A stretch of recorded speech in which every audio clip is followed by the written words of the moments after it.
Minha mãe dizia que o vento era leve, como a paina que vira travesseiro para os sonhos, e que carregava os medos e os sonhos maus.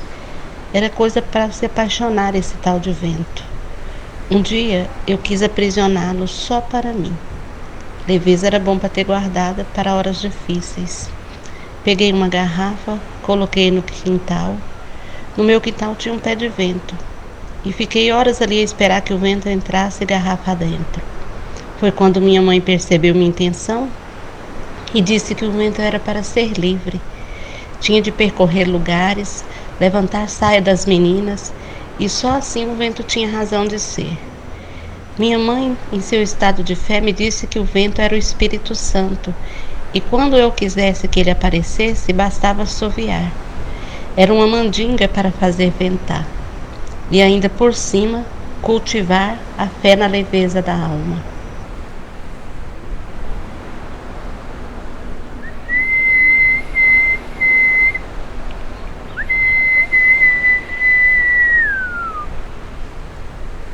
Eu estava numa praça de Belém com algumas pessoas e as pessoas estavam conversando e tinha uma pessoa que estava contando uma história e ela começou a assoviar uma música. Então eu percebi imediatamente a mudança da circulação do ar quando ela começou a assoviar. A ventilação foi forte, veio vento por todos os lados e rodopiou e mexeu com as pessoas, o cabelo, a roupa das pessoas. Então foi muito, muito notório isso. Então chegaram algumas pessoas que me contaram assim: nossa, eu quis assoviar porque estava muito calor e ventilou muito, veio muito vento, eu fiquei com medo e tal. Então as pessoas começaram a me relatar as experiências delas sobre o assovio e a mudança da circulação do ar. E eu comecei a praticar. Nesse período eu me estava assim mais entrando na Wicca, né, conhecendo as tradições. E me deparei com esse trabalho específico mesmo com o elemental do ar.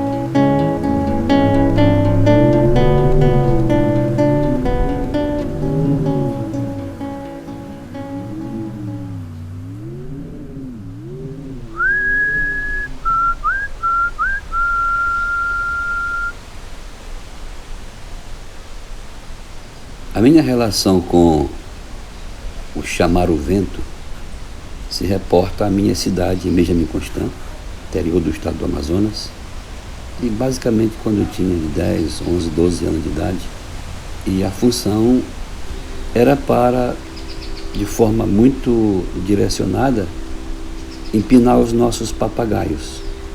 Essa referência do que eu considero mágica do assovio serviu de base ou de fraseado inicial para a composição da música Chamando o Vento.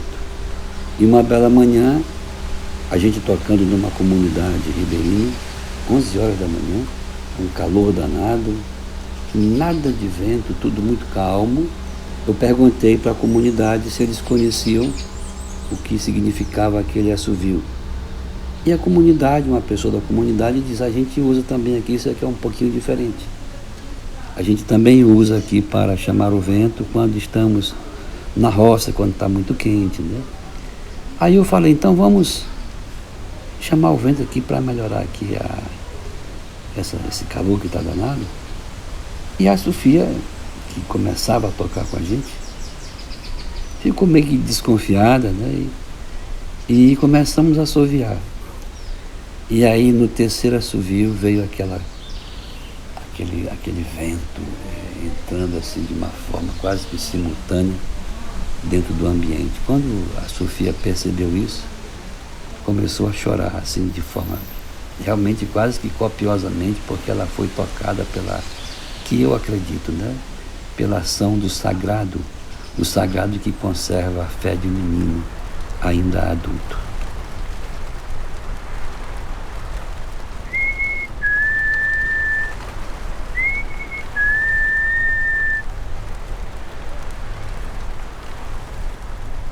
A história com o vento é uma história de romance, e é verdade mesmo. Tudo que eu gosto muito, eu não sei gostar pouco. Eu invento uma história muito interessante, porque o vento me alimentou a vida toda. Nós morávamos em Capanema, e aí o vento derrubava as frutas que eu queria comer de manhã cedo. Eu era nove filhos, né? E a gente disputava, todo dia tinha essa disputa de pegar genipapo, muito genipapo, jambo. E eu ia para lá, chamar o vento, assoviando, né? Chamar o vento para mim ganhar a fruta, primeiro que as irmãs, né? Eu sempre também fui muito competitiva e o vento me ajudava nisso. E a gente chamava o vento, eu enxergava o vento, Marcelo, tu acreditas? Até hoje eu penso assim, não tem mais o vento nas nossas histórias. O vento era uma nuvem imensa, com uma bochecha bem grande. E ele vinha assim, sabe, me trazendo tudo aquilo, e as folhas balançando, e eu conseguia as frutas. No final, quando eu não conseguia, eu jogava uma pedrinha para ajudar, mas sempre eu comia as frutas. E é engraçado que a mamãe que ensinava isso, bora fazer isso, chama o vento, entendeu? Então tudo eu acreditei muito na vida e tudo aconteceu.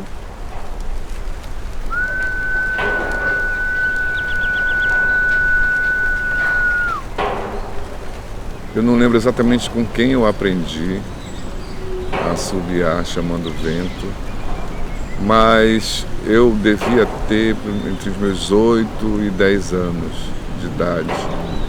Eu imagino muito uma casa que nós morávamos, num bairro que ficava perto do Hospital Geral lá de Macapá, o antigo hospital. Era uma casa bem legal, porque ela tinha um quintal muito grande, tinha muitas árvores, e era uma época assim que nós brincávamos demais na rua. Eu aprendi com os colegas na rua, mas muito ligado ao fato de empinar papagaio. E também uma relação com o calor, com o lance das árvores no quintal. Então eu sempre, assim, é uma lembrança que eu sempre utilizei isso, essa coisa de assobiar para chamar o vento, né? E acredito ainda piamente que funciona. Ainda hoje eu faço isso. Isso é um artifício, né?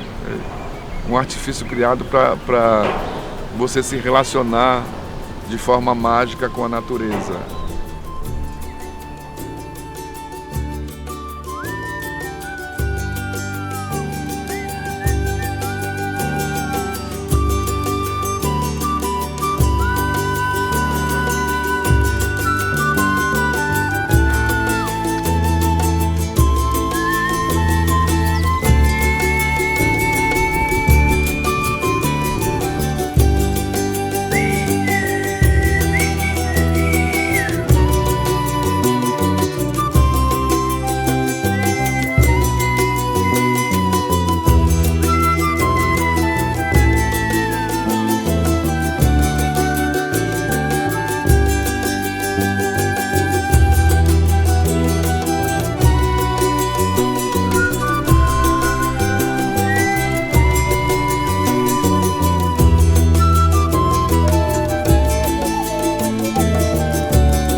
Eu chamo o vento pela dor do canto, que às vezes canto como passarinho.